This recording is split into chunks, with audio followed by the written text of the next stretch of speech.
Deux propriétaires, le même immeuble, les mêmes loyers. Le premier en garde une petite moitié, le second presque la totalité. Aucun des deux n'a triché, et aucun des deux n'a eu de chance. L'un a structuré sa détention, l'autre l'a subie. En location nu détenue en nom propre, les loyers s'ajoutent simplement aux autres revenus. Ils sont imposés à la tranche marginale, puis alourdis des prélèvements sociaux, 17,2%.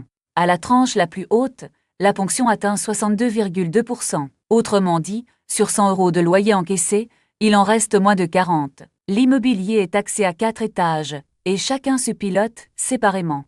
Les revenus d'abord, à la tranche marginale.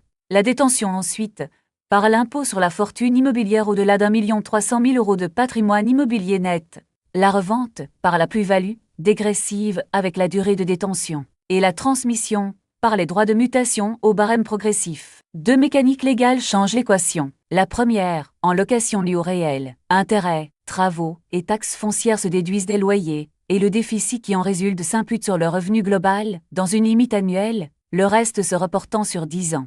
La seconde repose sur l'amortissement, en location meublée au réel, ou dans une société soumise à l'impôt sur les sociétés. C'est une charge comptable qui ne sort pas 1 € de votre poche, et qui réduit pourtant le résultat imposable. Une mise en garde s'impose. Chaque régime a ses contreparties, les conditions de sortie, le calcul de la plus-value, les obligations comptables, parfois un engagement de durée. Un montage qui efface l'impôt sur les loyers peut coûter cher à la revente.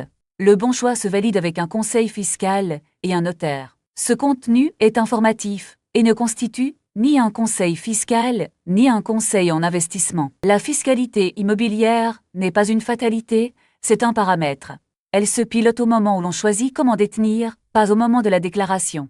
Rendez-vous sur deprancesinvest.com.